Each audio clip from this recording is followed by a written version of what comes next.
Assalamualaikum warahmatullahi wabarakatuh. Alhamdulillahirabbil alamin wassalatu wassalamu ala asrafil anbiya'i wal mursalin nabiyina Muhammadin wa ala alihi wa ashabihi ajmain, amma ba'd. Pada video kali ini kita akan menyampaikan tentang keutamaan dari menghafal dan memahami hadis Nabi Shallallahu Alaihi Wasallam. Hadis Rasulullah Shallallahu Alaihi Wasallam sesungguhnya adalah bagian dari wahyu. Beliau Shallallahu Alaihi Wasallam pernah bersabda, "Allah inni utitul kitaba wa mislahu ma'ahu." Ketahuilah, sesungguhnya aku telah diberikan sebuah kitab, yakni Al-Quran, dan yang semisal dengannya, yakni As-Sunnah.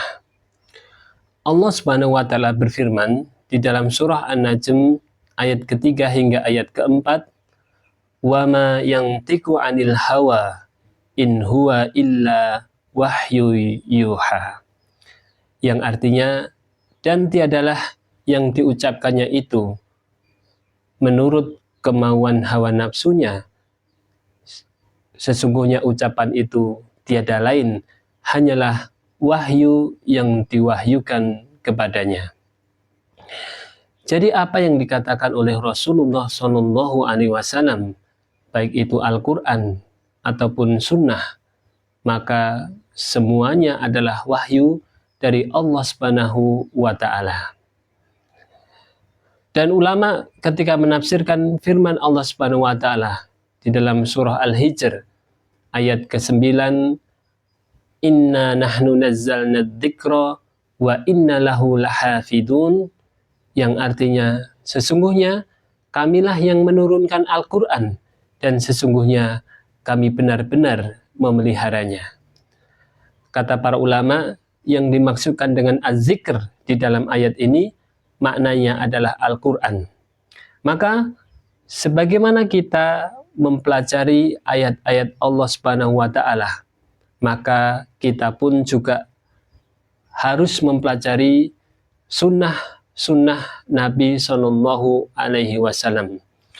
Dan sebagaimana kita perlu menghafal ayat-ayat Allah Subhanahu wa Ta'ala, maka kita pun juga perlu menghafal hadis-hadis Nabi Shallallahu Alaihi Wasallam. Karena sesungguhnya hadis tidak lain merupakan penjelas dari Al-Quran itu sendiri. Di dalam riwayat Imam At-Tirmidzi dari sahabat mulia Abdullah bin Mas'ud radhiyallahu anhu, bahwa Nabi SAW bersabda, "Nadarallahu imra'an sami'a maqalati fawa'aha wa khafidhoha wa balaghoha." Yang artinya, semoga Allah menjadikan berseri-seri wajah seseorang yang mendengarkan sabda kami, lalu memahaminya, menghafalkannya, dan menyampaikannya kepada orang lain.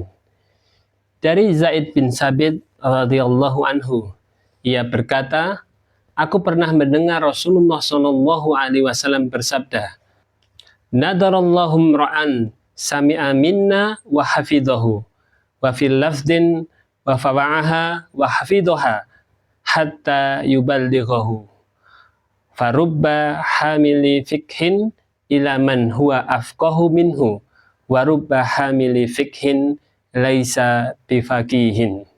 Yang artinya, semoga Allah mencerahkan orang yang mendengar hadis dariku lalu dia menghafalnya, atau dalam riwayat yang lain, lalu dia memahaminya dan menghafalkannya, hingga kemudian dia menyampaikannya kepada orang lain. Terkadang orang yang membawa ilmu agama menyampaikannya kepada orang yang lebih paham darinya, dan terkadang orang yang membawa ilmu agama tidak memahaminya. Di dalam hadis ini terdapat 4 amalan yang sangat dianjurkan untuk dilakukan oleh seorang muslim, yakni yang pertama adalah mendengar hadis, yang kedua memahami hadis, yang ketiga menghafal hadis, dan yang keempat menyampaikan atau mendakwahkan hadis kepada orang lain. Demikian di antara keutamaan dari menghafal dan memahami hadis Nabi Shallallahu Alaihi Wasallam. Semoga Allah berikan taufik dan kemudahan kepada kita semuanya untuk menghafal, memahami, dan juga mengamalkan hadis-hadis Nabi Shallallahu Alaihi Wasallam. Amin ya Rabbal Alamin. Terima kasih. Assalamualaikum warahmatullahi wabarakatuh.